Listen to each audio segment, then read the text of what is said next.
आज हम लोग जो है प्राकृतिक संख्या पढ़ेंगे। प्राकृतिक संख्या क्या होती है, तो इसको नेचुरल नंबर कहा जाता है। ऐसी संख्याएं जो प्रकृति में पाई जाने वाली वस्तुओं की गणना करने के लिए हम जिसका उपयोग करते हैं वे संख्याएं प्राकृतिक संख्याएं कहलाती हैं। जैसे मान लीजिए कि पेड़ है, मान लीजिए कि एक सेब का पेड़ है, उस पर 4 जो है सेब लटके हुए हैं, तो हम किसी से पूछेंगे तो बताएगा कितने सेब है, तो कहेगा 4 सेब। यदि हम चारों को तोड़ लें तो उसको पूछेंगे कि अच्छा बताओ पेड़ पर कितने सेब हैं, तो बताएगा कि कोई नहीं है, तो कहेगा 0। लेकिन यहाँ ध्यान देने वाली बात है कि 0 प्राकृतिक संख्या नहीं है। जो प्राकृतिक संख्या होती है उसकी परिभाषा लिख दे रहे हैं यहाँ पर कि प्रकृति में पाई जाने वाली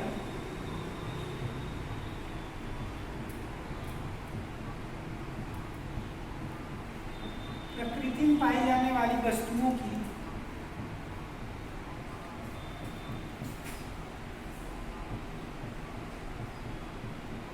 गणना करने के लिए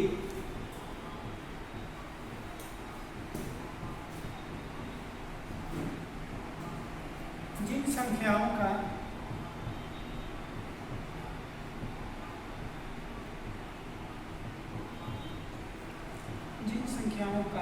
प्रयोग किया जाता है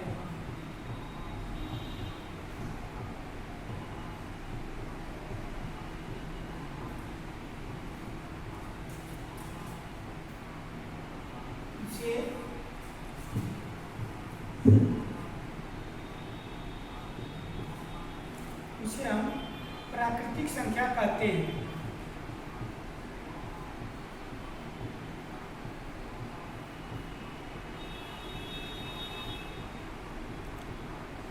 यह होगी परिभाषा हमारी।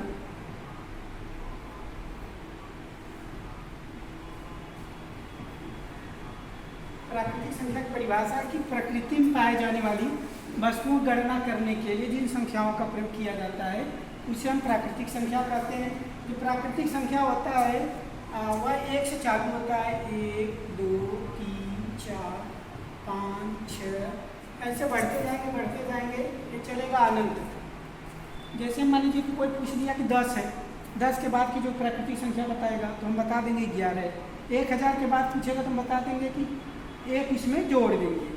प्राकृतिक संख्या हमें प्राप्त करने के लिए 1 हम जोड़ते जाएंगे, उसके अगली संख्या हमें जो कि प्राकृतिक संख्याएं मिलती जाएंगी।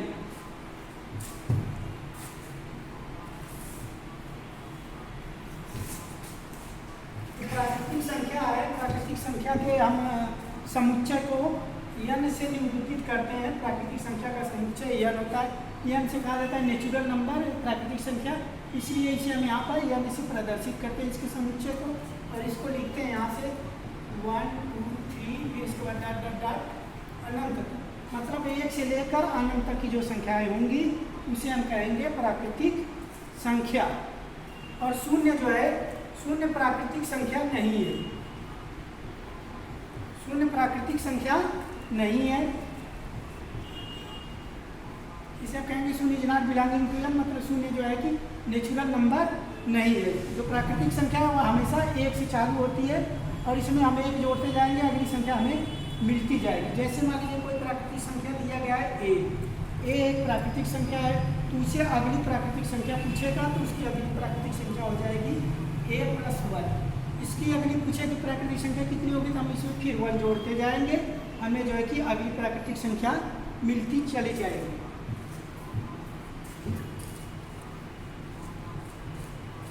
अब हम यहाँ पढ़ेंगे कि प्राकृतिक संख्याओं में कौन कौन सी संक्रियाएं होती हैं।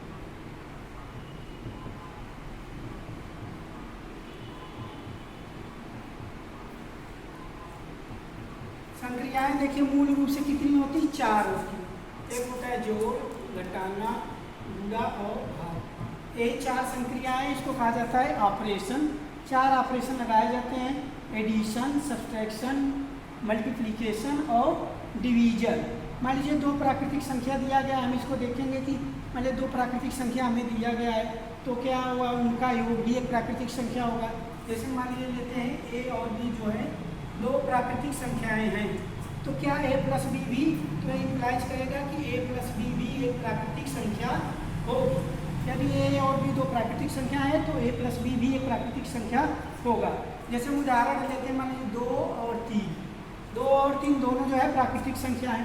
अब इसको हम जोड़ेंगे, 2 धन 3 बराबर 5। 5 कैसी संख्या? 5 प्राकृतिक संख्या है। देख लीजिए यहाँ पे जो है कि 1 से लेकर अनंत तक है, इसलिए इसमें 5 मिलता है। 5 भी क्या हो जाएगी? एक प्राकृतिक संख्या होगी। इसी प्रकार से हम देखेंगे यहाँ पर जो कि क्या दो संख्याओं का अंतर भी प्राकृतिक संख्या होगा? नहीं होता है। जैसे ए और बी मान लीजिए दो प्राकृतिक संख्याएं हैं, यदि ए और बी दो प्राकृतिक संख्याएं हैं तो ए माइनस बी प्राकृतिक संख्या होगा? यह हमेशा नहीं होगा, होगा लेकिन हमेशा नहीं होगा। यह तभी संभव है जब ए जो है बी से बड़ा। यदि ए बी से बड़ा है तब यह प्राकृतिक संख्या होगा, यदि ए बी से छोटा है तो प्राकृतिक संख्या नहीं होगा। जैसे हम यहाँ पर लेते हैं 2 और 5। अब हम यहाँ 2 में से 5 घटाएंगे तो 2 ऋण 5 बराबर होता है ऋण 3। ऋण 3 जो है प्राकृतिक संख्या नहीं है। ऋण 3 प्राकृतिक संख्या नहीं है, यह एक पूर्णांक। इसलिए जबकि हम यहाँ पे देखें 5 में से यदि 2 घटाएं, 5 में से 2 घटाएंगे तो आएगा 3। 3 क्या है? 3 प्राकृतिक संख्या है, लेकिन ऋण 3 जो है प्राकृतिक संख्या नहीं है। इसीलिए कहा जाता है कि यदि ए और बी दो प्राकृतिक संख्याएं हैं तो उनका अंतर जो होगा हमेशा प्राकृतिक संख्या नहीं होगा। प्राकृतिक संख्या होगा तभी जब पहली वाली संख्या जो है दूसरी से बड़ी हो। अब इसके बाद हम देखते हैं दो प्राकृतिक संख्याओं का गुणा। मान लीजिए ए और बी जो है, ए और बी दो प्राकृतिक संख्याएं हैं। हम यहाँ पर देखेंगे क्या है इनका गुणनफल। ए गुणे बी भी प्राकृतिक संख्या होगा, या ए गुणे बी भी एक प्राकृतिक संख्या होगा, और ये हमेशा होगा। जैसे मान लीजिए हम लेते हैं 2 और 5, तो 2 और 5 दोनों क्या है? प्राकृतिक संख्या, नेचुरल नंबर है। अब यहाँ पर हम गुणा करेंगे तो 2 गुणे 5, 2 में हम 5 का गुणा करेंगे आएगा 10। 10 क्या है? एक प्राकृतिक संख्या है। इसलिए इसी प्रकार से हम जो है कि मान लीजिए कोई दूसरा ले सकते, जैसे 2 गुणे 3 ले लें। 2 और 3 दोनों जो है प्राकृतिक संख्याएं हैं और इनका गुणा करते हैं आता है 6। 6 भी एक जो है प्राकृतिक संख्या है। तो मतलब ये हो गया कि यदि दो प्राकृतिक संख्याओं का हम गुणा करेंगे तो वह भी हमेशा जो है एक प्राकृतिक संख्या ही होगी। अब हम भाग देखें। मान लीजिए कि ए और बी दो प्राकृतिक संख्याएं हैं, तो क्या ए बट्टा बी जो है, ए भागे बी भी एक प्राकृतिक संख्या होगी? ए भागे B is not belonging to N. मतलब ए में हम जब बी से भाग देंगे तो वह प्राकृतिक संख्या होगा, हमेशा नहीं होगा। यह जो है हमेशा प्राकृतिक संख्या नहीं होगी। जैसे अभी मैं यहाँ पर देखते हैं 2 ले लिए, 2 में हम मान लीजिए 2 संख्या लिखते हैं 2 और 5। अब हम 2 में 5 से भाग दें तो आएगा 2/5, जो है प्राकृतिक संख्या नहीं है। यह एक क्या है? एक परिमेय संख्या है। 2/5 परिमेय संख्या कहा जाता है, मतलब ऐसी संख्या जिसको a/b के रूप में लिखा जा सके, जहाँ पर b is not equal to 0 हो, उसे कहा जाता है परिमेय संख्या या रेशनल नंबर। तो 2/5 जो है प्राकृतिक संख्या नहीं है। लेकिन यहाँ पर जो है कि इसी प्रकार से मान लीजिए दूसरा लेते हैं, जैसे 2 और 10 ले लें। 2 और 10 ज़्यादा जो है कि अच्छा रहेगा। अब हम यहाँ भाग दें, 2 में 10 का भाग देंगे तो आएगा 2/10, मतलब कि ये भिन्न में हो जाएगा। मतलब ये कि जो है इसको हम कह सकते हैं नेचुरल नंबर नहीं है। यह नेचुरल नंबर नहीं है, मतलब यह परिमेय संख्या हो गई। लेकिन जब हम 10 में 2 का भाग दें, 10 भागे 2 करेंगे तो आएगा 5। 5 क्या है? 5 एक जो है प्राकृतिक संख्या है। तो यहाँ पे इसीलिए कहा जाता है कि यदि 2 प्राकृतिक संख्याएं हैं तो उनमें जो भाग की संक्रिया होती है वो हमेशा जो है प्राकृतिक संख्या नहीं होती। यह तभी संभव है जब जो है b जो है a को डिवाइड कर दे। मतलब कह सकते हैं इसको कि ये a is a multiple of b। a बराबर जैसे k b हो या कुछ भी हो, k का मान आप कुछ भी हो सकता है, तब हम b से डिवाइड करेंगे तो हमेशा k आएगा। तभी जो है a/b या ए भागे बी की जो क्रिया होगी दो प्राकृतिक संख्याओं में, वह एक प्राकृतिक संख्या होगी।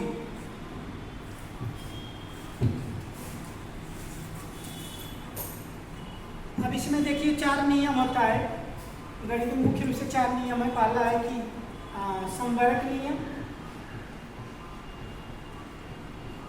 संवरक नियम है, और दूसरा है क्रम विनिमय नियम,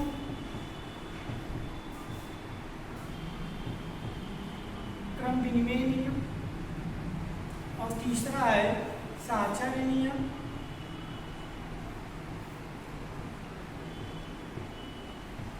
साहचर्य नियम, और चौथा है वितरण नियम।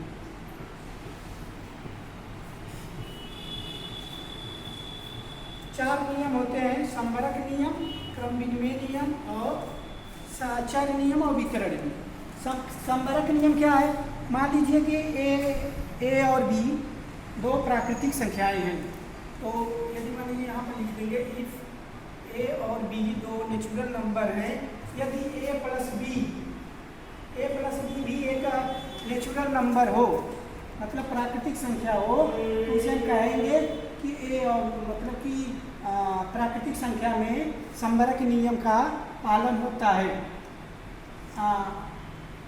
किस संक्रिया के सापेक्ष? जोड़ के सापेक्ष। इसी प्रकार से जो है गुणा में भी होता है। जैसे मान लीजिए कि ए और बी का गुणा जब हम करेंगे, जहाँ पे ए और बी दोनों नेचुरल नंबर हैं, तो ए गुणे बी भी जो है एक नेचुरल नंबर होगा। मतलब कि जो नेचुरल नंबर होते हैं, नेचुरल नंबर संवरक नियम का पालन करते हैं with respect to the operation addition and multiplication, लेकिन डिवीजन और सब्सट्रैक्शन मतलब हो गया कि ऋण और भाग के सापेक्ष जो है ये नियम का पालन नहीं करते। हमेशा जो नियम का पालन करते हैं जोड़ और गुणा के सापेक्ष। इसी प्रकार से क्रम विनिमय नियम है। क्रम विनिमय में क्या होता है कि मान लीजिए ए और बी दो नेचुरल नंबर हैं, तो ए प्लस बी बराबर बी प्लस ए होता है। दो संख्याओं को जब हम जोड़ेंगे प्राकृतिक संख्याओं का, तो ए प्लस बी बराबर बी प्लस ए भी एक जो है प्राकृतिक संख्या होगा, और हमेशा जो है कि यह कम्यूट होगा। उसी प्रकार से मल्टीप्लिकेशन होगा कि ए गुणे बी बराबर बी गुणे ए। अब हम आते हैं साहचर्य नियम। साहचर्य नियम में क्या है? देखिए साहचर्य नियम मान लीजिए कि ए, बी और सी तीन जो है प्राकृतिक संख्याएं हों, तब ए धन बी धन सी बराबर होगा ए धन बी धन सी। मतलब किन्हीं भी दो संख्याओं को हम ले लेंगे, मान लीजिए कि बी और सी को हम एक साथ जोड़े, फिर उसमें हमें ए जोड़ रहे हैं, तो उसका जो है कि योग होगा दूसरी संख्या पहली और दूसरी को जोड़े, फिर उसमें तीसरी को जोड़े, तो अभी उसका मान जो है बराबर होगा। इसे कहा जाता है साहचर्य नियम या एसोसिएटिव लॉ भी कहा जाता है। इसी तरह से जो है कि गुणा के लिए भी होगा कि ए गुणे बी गुणे सी बराबर ए गुणे बी गुणे सी। मतलब जो होता है कि प्राकृतिक संख्या हो गए नेचुरल नंबर से जो है सेटिस्फाई करते हैं एसोसिएटिव लॉ को with respect to the operation addition and multiplication. मतलब जोड़ और भाग नहीं गुणा के सापेक्ष जो है साहचर्य नियम का पालन करते हैं। अब हम देखते हैं यहाँ पे जो है कि वितरण नियम। वितरण का मतलब होता है बांटना। सभी लोग कहते हैं जैसे ना किसी सामान को वितरित करना, इसी प्रकार से यहाँ पर होता है वितरण नियम मतलब बांटना। मान लीजिए कि तीन संख्याएं हैं ए, बी और सी, तीनों जो है प्राकृतिक संख्याएं हैं, तो वितरण नियम ये है कि ए गुणे बी धन सी बराबर होगा ए गुणे बी धन ए गुणे सी। मतलब कि यहाँ पर जो है कि ए गुणे बी हो जाएगा प्लस ए गुणे सी। जैसे एक उदाहरण हम यहाँ पे लेते हैं, सभी को बता देते हैं। जैसे संवरक नियम कहा जाता है क्लोजर लॉ। जैसे 2 और 3 मान लीजिए दो प्राकृतिक संख्याएं हैं, 2 और 3 प्राकृतिक संख्याएं। जब हम 2 में 3 जोड़ते हैं तो 2 गुणे 3 बराबर आता है 6। यह भी एक प्राकृतिक संख्या है, इसीलिए कहा जाता है कि जो है क्या क्लोजर लॉ है, मतलब कह सकते हैं कि संवरक नियम का पालन करता है। 2 गुणे 3 बराबर 6 नहीं होगा, यहाँ पर 2 गुणे 3 बराबर 5 होगा। इसी तरह से हम गुणा में लेते हैं। जैसे 2 गुणे 3 करेंगे तो 2 गुणे 3 बराबर 6 होगा। 2 और 3 जो है प्राकृतिक संख्याएं हैं, 2 गुणे 3 करते हैं 6 होता है। यह भी एक प्राकृतिक संख्या है, इसलिए कहा जाएगा जो प्राकृतिक संख्याएं हैं वे संवर्ग के नियम का पालन करती हैं। कौन सी संक्रिया के सापेक्ष? जोड़ और गुणा के सापेक्ष। इसी तरह से हम यहाँ पर लेते हैं जो है कि क्रम विनिमय नियम वाला, क्रम विनिमय नियम भी बता देते हैं। जैसे मान लीजिए 3 और 5 दो प्राकृतिक संख्याएं हैं। अब हम यहाँ पर देखते हैं क्या क्रम विनिमय नियम का पालन करती है। 3 धन 5 बराबर कितना होगा? 8 होता है। इसी प्रकार से हम यहाँ पर देखें 5 धन 3 बराबर 8 होता है। मतलब क्या हो गया कि 3 धन 5 बराबर 5 धन 3, कोई अंतर नहीं है। क्रम बदलने से कोई फर्क नहीं पड़ता है, इसी को कहा जाता है क्रम विनिमय नियम। और साक्षर नियम, तीसरा नियम है साक्षर नियम। जैसे मान लीजिए 3 संख्या ले लिया, 3, 5 और 7। अब इसको जोड़ते हैं 3 धन 5 धन 7 बराबर होगा 3 धन, इसको हम जोड़ेंगे 3 धन 12 बराबर हो गया 15। अब इसको हम लिखते हैं 3 धन 5 धन 7 बराबर होगा 3 में 5 जोड़ेंगे 8 आएगा, 8 धन 7 बराबर 15। अब हम इससे और इससे दोनों से देखें तो दोनों मान क्या है? बराबर। तब हम यहाँ पर कहेंगे कि 3 धन 5 धन 7 बराबर 3 धन 5 धन 7। इसे कहा जाता है साक्षर नियम या एसोसिएटिव लॉ। उसके बाद है वितरण नियम।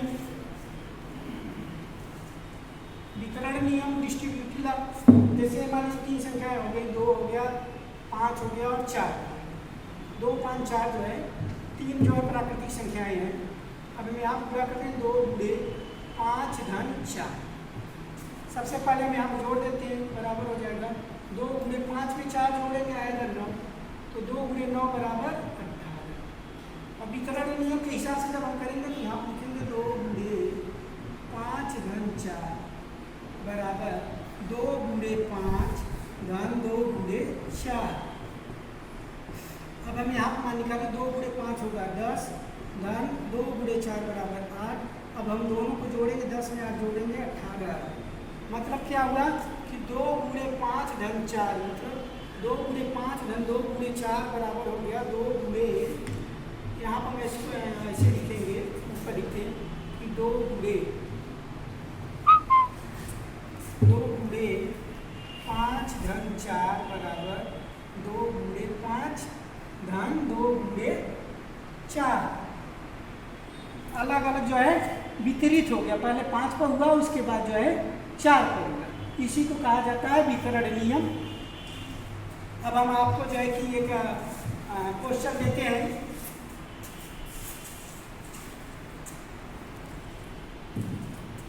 सबसे बड़ी आप जो है क्या सबसे बड़ी प्राकृतिक संख्या